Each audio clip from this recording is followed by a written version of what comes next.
नमस्कार। दिन भर की बड़ी खबरों में आप सभी का स्वागत है और मैं हूं आपके साथ मुबशरा परवीन। तो बुलेटिन में आज बात होगी चुनावी फंडिंग के बीच ट्रंप के बड़े ऐलान की, दिल्ली में बीजेपी ऐप में मचे घमासान की, देखेंगे राजस्थान की भजनलाल सरकार की बढ़ती मुश्किलों को, शिंदे और फडणवीस के बीच गहरी होती तकरार को, वाजपेयी सरकार पर शरद पवार के खुलासे को और बुलेटिन के आखिर में जानेंगे क्यों शिवराज सिंह को महंगा पड़ा एक ट्वीट करना। इन सभी मुद्दों पर आज चर्चा करेंगे, लेकिन उससे पहले एक नजर अब तक की हेडलाइंस पर। सीएम बनने के बाद पहली बार प्रधानमंत्री मोदी से मिली रेखा गुप्ता, दिल्ली में बजट की तैयारियों को लेकर हुई चर्चा। इससे पहले राष्ट्रपति द्रौपदी मुर्मू और उपराष्ट्रपति जगदीप धनखड़ से की थी मुलाकात। दिल्ली चुनाव में हार के बाद आप नेता गोपाल राय ने बुलाई समीक्षा बैठक, बोले जनता के मुद्दों पर करेंगे विरोध प्रदर्शन, संगठन के पुनर्गठन की प्रक्रिया भी शुरू की। तमिलनाडु में ट्राई लैंग्वेज विवाद पर एमएनएम पार्टी के प्रमुख कमल हासन का बड़ा ऐलान, बोले तमिल भाषा सांस्कृतिक पहचान, इसके साथ न किया जाए खिलवाड़। असम में अब नहीं मिलेगा मुस्लिम विधायकों को नमाज का ब्रेक, 90 सालों से चली आ रही परंपरा हुई खत्म। हिमंता सरकार ने विधानसभा में लिया बड़ा फैसला, विरोध में उतरे लोग। हिंदुस्तानी भाइयों ने फराह खान पर दर्ज कराई एफआईआर, डायरेक्टर ने दिया था होली को लेकर विवादित बयान, हिंदुओं की भावनाओं को ठेस पहुंचाने के लगे आरोप। और अब खबरें विस्तार से और बात करते हैं आज की सबसे बड़ी और अहम खबर की। अमेरिकी राष्ट्रपति डोनाल्ड ट्रंप इस वक्त चर्चाओं में हैं। वजह है उनके एक के बाद एक लिए जा रहे फैसले और बयान, जिसका संबंध या तो भारत से या पीएम मोदी से। फिलहाल $21 मिलियन की चुनावी फंडिंग पर छिड़े विवाद के बीच ट्रंप ने रेसिप्रोकल टैरिफ लगाने की खुली धमकी दे दी है, जिसका सीधा असर भारत पर होने के आसार बताए जा रहे हैं। तो क्या है पूरा मामला, जानने के लिए देखिए रिपोर्ट। अमेरिकी राष्ट्रपति डोनाल्ड ट्रंप ने जल्द ही भारत और चीन समेत दुनिया भर के देशों पर रेसिप्रोकल टैरिफ लगाने की खुली धमकी दे दी है। इतना ही नहीं, ट्रंप ने खुलकर कह दिया है कि इन देशों पर जैसे को तैसा की तर्ज पर टैरिफ लगाया जाएगा।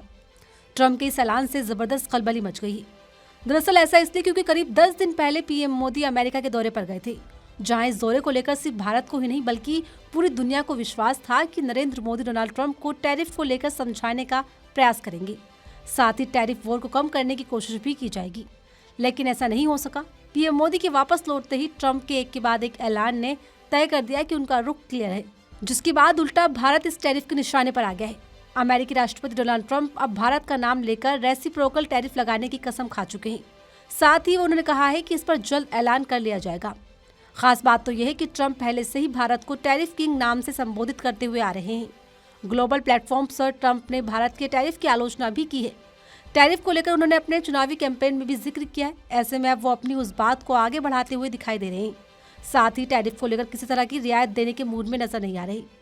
फिलहाल जैसे कि अमेरिकी राष्ट्रपति कह रहे हैं कि भारत पर रेसिप्रोकल टैरिफ लगाया जाएगा, तो उससे किस तरह के नुकसान देखने को मिल सकते हैं। एक रिपोर्ट के मुताबिक भारत के एक्सपोर्ट करने वाले सेक्टर्स को सालाना $7 बिलियन यानी कि करीब 61,000 करोड़ रुपए का नुकसान हो सकता है। सिटी रिसर्च की रिपोर्ट के मुताबिक इस रेसिप्रोकल टैरिफ की वजह से भारत के कैमिली मेटल प्रोडक्ट्स और ज्वेलरी के अलावा ऑटोमोबाइल, फार्मा और फूड प्रोडक्ट्स को सबसे ज्यादा नुकसान झेलना पड़ सकता है। इसके साथ ही इस टैरिफ के बाद इंपोर्ट में 11 से 12% गिरावट का अनुमान भी लगाया जा रहा है, जो कि इस वक्त चर्चा में आ गया है। दिल्ली में बीजेपी सरकार आते ही एक के बाद एक एक्शन लिए जा रहे हैं, लेकिन पेच महिलाओं को हर महीने दी जाने वाली 2500 रुपए की सम्मान राशि पर फंस गया है, जिस पर आप और बीजेपी के बीच जबरदस्त घमासान मचा हुआ है।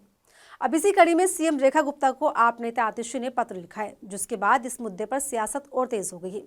तो क्या है पूरा मामला, देखिए इस रिपोर्ट में। दिल्ली में बीजेपी की सरकार बनते ही विपक्षी पार्टी आप ने बीजेपी को घेरने की प्लानिंग तैयार कर ली है। ऐसे में पूर्व सीएम आतिशी ने सवाल उठाया है कि पीएम मोदी के वादे के बावजूद पहली कैबिनेट में महिला सम्मान योजना पास क्यों नहीं हुई। इसी मुद्दे पर अब आतिशी ने दिल्ली के सीएम रेखा गुप्ता को पत्र लिखकर 23 फरवरी को आप विधायक दल से मिलने का समय मांगा है। ऐसे में महिलाओं को दी जाने वाली 2500 की सम्मान राशि पर सियासी घमासान तेज हो गया है। इस मुद्दे पर आप बीजेपी को चौतरफा घेरने की रणनीति बना रही है। इससे पहले भी आतिशी ने बड़ी प्रेस कॉन्फ्रेंस करके बीजेपी सरकार को इस मुद्दे पर आड़े हाथ लिया था, जिस पर बीजेपी की तरफ से जवाब दिया गया था। हालांकि दूसरी तरफ दिल्ली की नई मुख्यमंत्री रेखा गुप्ता ने बैठक बुलाई है, जिसको लेकर कहा जा रहा है कि योजना के तहत पंजीकृत समेत दूसरी औपचारिकताओं को पूरा करने की कार्य योजनाओं पर चर्चा की जाएगी। इसमें बनी सहमति के बाद सरकार इसको लागू करने के बारे में ऐलान करेगी। वहीं इस पर दिल्ली प्रदेश भाजपा का कहना है कि उनकी सरकार दिल्ली में महिला सम्मान योजना के प्रति भाजपा कृत संकल्प है और वह समय पर योजनाबद्ध होगी। इस दिशा में काम करने के लिए ही वरिष्ठ अधिकारियों की बैठक बुलाई गई है। ऐसे में यह अंदाजा लगाया जा रहा है कि बीजेपी इस पर बुरी तरह से घिर गई है। इसमें योजना के तहत लाभार्थी महिलाओं की पहचान, उनके पंजीकरण और 2500 रुपए की रकम उनके खातों में डालने की सरीखे मसलों पर चर्चा की जाएगी। साथ ही इसमें योजना को लागू करने के समय पर भी विचार किया जाएगा। ऐसे में ये माना जा रहा है कि इस मुद्दे पर विपक्ष के निशाने पर आने के बाद बीजेपी इस पर जल्द से जल्द काम करने की रणनीति बना सकती है। लेकिन फिलहाल इस मुद्दे पर बीजेपी घिर गई है और आम आदमी पार्टी हमलावर हो गई है। साथ ही देखना होगा कि आगे इस मुद्दे पर क्या कदम बीजेपी की तरफ से उठाया जाता है। राजस्थान विधानसभा में शुक्रवार को राज्य के सामाजिक न्याय एवं अधिकारिता मंत्री अविनाश गहलोत ने पूर्व प्रधानमंत्री इंदिरा गांधी को लेकर टिप्पणी की, जिस पर विवाद खड़ा हो गया। सदन में भी इस पर खूब हंगामा हुआ, जिसके चलते 6 कांग्रेस विधायकों को बजट सत्र से निलंबित कर दिया गया। ऐसे में कांग्रेस विधायकों ने रात भर विरोध प्रदर्शन किया और साथ में अब भी विरोध प्रदर्शन जारी है। पूरी खबर देखिए इस रिपोर्ट में। राजस्थान की विधानसभा में इस वक्त हलचल है। सदन में कांग्रेस की वरिष्ठ नेता रही इंदिरा गांधी को दादी बोलने पर विवाद बढ़ता जा रहा है। कांग्रेस ने इस मुद्दे पर विधानसभा से लेकर सड़क तक बीजेपी को चौतरफा घेर लिया है। दरअसल राजस्थान सरकार के सामाजिक न्याय एवं अधिकारिता मंत्री अविनाश गहलोत ने सदन में एक सवाल के जवाब में कांग्रेस विधायक की तरफ इशारा करते हुए कहा कि 2023-24 के बजट में आपने हर बार की तरह अपनी दादी इंदिरा गांधी के नाम पर योजना का नाम रखा था। बीजेपी के मंत्री की इस टिप्पणी पर कांग्रेस विधायकों ने बीजेपी सरकार के खिलाफ मोर्चा खोल दिया है। कांग्रेस विधायकों ने इसे इंदिरा गांधी के अपमान से जोड़कर बीजेपी की घेराबंदी कर ली है। ऐसे में राजस्थान की बीजेपी सरकार की मुश्किलें बढ़ गई हैं। इतना ही नहीं, इस पूरे मामले में स्पीकर की ओर से कांग्रेस प्रदेश अध्यक्ष गोविंद सिंह डोटासरा और उपनेता प्रतिपक्ष रामकेश मीणा समेत 6 विधायकों को बजट सत्र के लिए निलंबित कर दिया गया था। इसके बाद कांग्रेस विधायकों ने विधानसभा में ही धरना प्रदर्शन शुरू कर दिया और पूरी रात सदन में ही गुजारी। कांग्रेस विधायकों के धरने के बाद उसके रुकने के लिए बाहर से गद्दे मंगवाए गए और व्यवस्था की गई। कांग्रेस विधायकों ने रात को भोजन भी सदन में ही किया। कांग्रेस के सभी विधायकों ने मांग की है कि उनका निलंबन वापस लिया जाए। वहीं राजस्थान के पूर्व मुख्यमंत्री अशोक गहलोत ने विधायकों के निलंबन को लेकर सत्तारूढ़ भाजपा पर निशाना साधा। उन्होंने कहा, पहले भाजपा सरकार के एक मंत्री द्वारा पूर्व प्रधानमंत्री श्रीमती इंदिरा गांधी पर अमर्यादित टिप्पणी करना और उस पर माफी न मांगने पर विरोध करने वाले कांग्रेस विधायकों को सदन से निलंबित करना ये दिखाता है कि राजस्थान विधानसभा में भी लोकसभा और राज्यसभा जैसा तरीका अपनाया जा रहा है। जैसे वहां अपने असफलताओं को छिपाने के लिए सांसदों को सस्पेंड किया जाता है, वैसे यहाँ किया गया है। इसके साथ ही कांग्रेस के राष्ट्रीय महासचिव और टोंक विधायक सचिन पायलट ने भी कांग्रेस विधायक के निलंबन पर विरोध जताया है। सचिन पायलट ने भी एक्स पर लिखा कि राज्य की भाजपा सरकार के मंत्री ने पूर्व प्रधानमंत्री स्वर्गीय इंदिरा गांधी जी पर टिप्पणी की। इससे साफ है कि भाजपा विधानसभा की कार्यवाही को चलने नहीं देना चाहती और इस प्रकार की अनर्गल बयानबाजी लगातार की जा रही है। कांग्रेस पार्टी के नेताओं पर टिप्पणी करके भाजपा अपना चेहरा जगजाहिर कर रही है। सचिन पायलट ने मांग की है कि भाजपा को सदन में मंत्री द्वारा दी गई टिप्पणी पर खेद प्रकट कर कार्यवाही से निकालना चाहिए और कांग्रेस विधायकों का निलंबन समाप्त कर देना चाहिए। ऐसे में कांग्रेस विधायकों ने आज भी हल्ला बोलने की पूरी तैयारी कर ली है। महाराष्ट्र में एकनाथ शिंदे मुख्यमंत्री पद न मिलने से पहले ही नाराज थे। ऊपर से देवेंद्र फडणवीस ने कुर्सी संभालने के बाद उन पर नकेल कसना शुरू कर दिया। ऐसे में फडणवीस और शिंदे के बीच विवादों की लिस्ट अब लंबी होती जा रही है और शिंदे की नाराजगी भी लगातार बढ़ती जा रही है। तो क्या है एनडीए में मचा नया सियासी घमासान, जानने के लिए देखिए रिपोर्ट। मैं एक कार्यकर्ता हूँ, सामान्य कार्यकर्ता हूँ, लेकिन बाला साहब और दिगे साहब का कार्यकर्ता हूँ, ये समझ के मुझे सबने लेना चाहिए। और इसलिए जब हल्के में लिया तो 2022 में टांगा पलटी कर दिया, सरकार को बदल दिया, आम लोगों के मन की सरकार को हमने लाया वहाँ पर। महाराष्ट्र के डिप्टी सीएम एकनाथ शिंदे का ये बयान ये बताने के लिए काफी है कि राज्य की महायुति सरकार और गठबंधन में सब कुछ ठीक नहीं है। राज्य में नई सरकार के गठन के बाद से ऐसी खबरें लगातार बनी हुई हैं कि मुख्यमंत्री देवेंद्र फडणवीस और डिप्टी सीएम एकनाथ शिंदे के बीच सियासी शीतयुद्ध चल रहा है। इसी कड़ी में दिल्ली में मुख्यमंत्री के शपथ ग्रहण के दौरान जब प्रधानमंत्री मोदी शिंदे से मिले तो उनके पास ठिठुक से गए।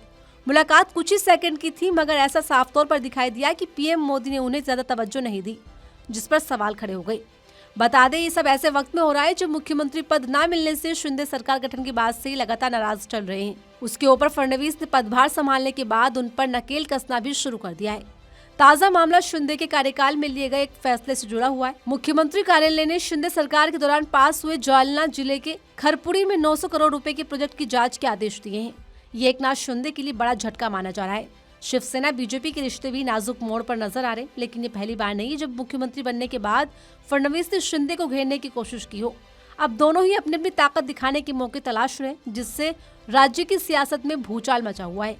इससे पहले मुख्यमंत्री फडणवीस ने सबसे पहला बार एसटी महामंडल के बस कॉन्ट्रैक्ट को रद्द करके किया था। इसके बाद फडणवीस ने हर जिले के लिए गार्डियन मिनिस्टर नियुक्त करने का फैसला किया, लेकिन इसमें शिंदे के करीबी नेताओं का नाम नहीं था, जिस पर शिंदे की नाराजगी दिखी। फिर कुछ दिन पहले खबर चली थी कि शिवसेना नेता उदय सामंत को बीजेपी शिंदे के रिप्लेसमेंट के तौर पर आगे बढ़ा रही है। फडणवीस के साथ सामंत दावोस भी गए थे, लेकिन अब खबर आई कि उदय सामंत की भी शिकायतें बढ़ने लगी हैं।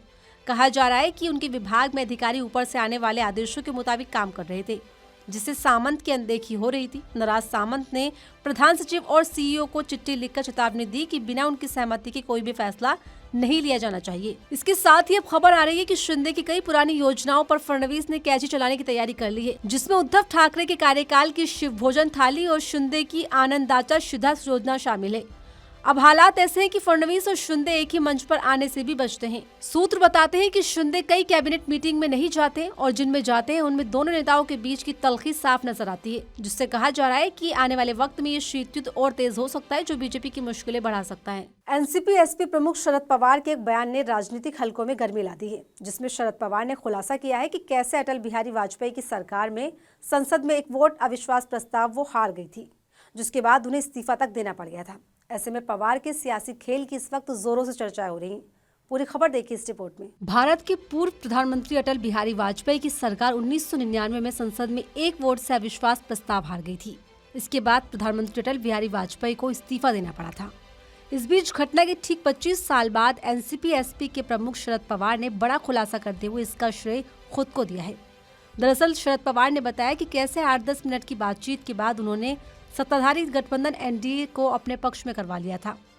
बता दें, एनसीपी चीफ शरद पवार ने इस बात का खुलासा दिल्ली के महाराष्ट्र सदन में नीलेश कुमार कुलकर्णी की किताब संसद भवन ते सेंट्रल विस्टा के विमोचन के मौके पर किया। ये कार्यक्रम अखिल भारतीय मराठी साहित्य सम्मेलन से ठीक एक दिन पहले आयोजित किया गया था। इसमें शिवसेना यूबीटी के राज्यसभा सदस्य संजय राउत भी मौजूद थे। ये उस दौर की बात है जब 1999 में शरद पवार विपक्ष के नेता थे। उस घटनाक्रम को याद करते हुए शरद पवार ने कहा, मैं उस समय विपक्ष का नेता था जब हम विपक्ष में थे, तब उनके खिलाफ अविश्वास प्रस्ताव लाया गया था, तब ये प्रस्ताव एक वोट से पारित हुआ था। मैं आपको बताना चाहता हूँ कि ये विश्वास मैंने कैसे हासिल किया। अविश्वास प्रस्ताव पेश किए जाने के बाद एक ब्रेक था, उस दौरान मैं बाहर गया, किसी से बात की और वापस आ गया। इसके बाद अविश्वास प्रस्ताव को लेकर वोटिंग हुई, क्योंकि सत्तारूढ़ दल के एक व्यक्ति ने कुछ और फैसला कर लिया था। मैं नहीं बताऊंगा कि मैंने किससे बात की। इसके साथ ही सेंट्रल विस्टा के बारे में बात करते हुए पवार ने कहा कि नए संसद भवन के लिए अभी तक लगाव नहीं हुआ है। मुझे अभी भी पुराने संसद भवन से लगाव है, जिसने देश के दिग्गज नेताओं को देखा है। उन्होंने नए और पुराने संसद भवन के प्रति अपनी भावनाओं को भी साझा किया। गौरतलब है 17 अप्रैल 1999 को तत्कालीन पीएम अटल बिहारी वाजपेयी को लोकसभा में बहुमत साबित करना था, लेकिन उस दिन वाजपेयी सरकार को 269 वोट मिले, जबकि विपक्ष को 270 वोट मिले। ऐसे में एक वोट से वाजपेयी की सरकार गिर गई और उन्हें इस्तीफा देना पड़ा था।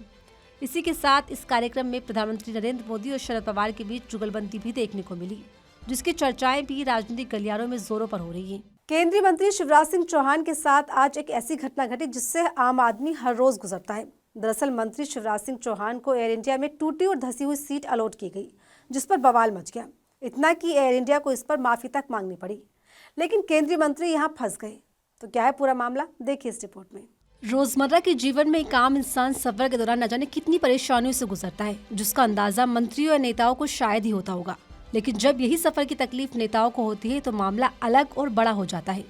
दरअसल हुआ यूं कि केंद्रीय कृषि मंत्री शिवराज सिंह चौहान को एयर इंडिया की फ्लाइट में टूटी सीट पर यात्रा करनी पड़ी, जिसको लेकर उन्होंने एक्स पर लंबे चौड़े पोस्ट के जरिए अपनी पीड़ा सुनाई। शिवराज ने नाराजगी जाहिर करते हुए कहा कि एयर इंडिया की फ्लाइट में बैठना तकलीफदेह था, लेकिन शिवराज सिंह चौहान का यही ट्वीट अब उनके लिए मुश्किल बन गया। दरअसल सवाल उठने लगे कि पिछले 1 महीने से महाकुंभ की व्यवस्थाओं के नाम पर बदइंतजामी का शिकार हो रहे आम लोगों के बारे में मंत्री जी का क्या ख्याल है, जो मुट्ठी भर के पैसा देने के बावजूद रेलवे और हवाई जहाजों की सहूलियत के लिए तरस रहे हैं। इतना ही नहीं, बीजेपी के मंत्री शिवराज सिंह चौहान की पोस्ट पर लोग बीजेपी को आड़े हाथ ले रहे हैं और पूछ रहे हैं कि महज कुछ घंटों की तकलीफ पर मंत्री जी इतना नाराज हो गए, लेकिन ट्रेनों में लदे हुए भिजे हुए उन यात्रियों के बारे में क्या ख्याल है जो टिकट खरीदने के बावजूद सहूलियत नहीं ले पा रहे। ऐसे में शिवराज सिंह चौहान की टूटी सीट पर किए गए ट्वीट ने कुछ ही मिनटों में पूरी बीजेपी सरकार को आम जनता के निशाने पर लाकर खड़ा कर दिया। बताते चले, केंद्रीय कृषि मंत्री शिवराज सिंह चौहान को आज यानी 22 जनवरी को भोपाल से दिल्ली आना था। पूसा में किसान मेले का उद्घाटन और कुरुक्षेत्र में प्राकृतिक खेती मिशन की बैठक के साथ ही चंडीगढ़ में किसान संगठन के प्रतिनिधियों से चर्चा के लिए जाना था। जिस पर चारों तरफ अब उनकी चर्चाएं होने लगी है। और फिलहाल इस बुलेटिन में मेरे साथ इतना ही। ऐसे ही तमाम खबरों के लिए बने रहिए मेरे साथ और देखते रहिए आर्टिकल 19 इंडिया।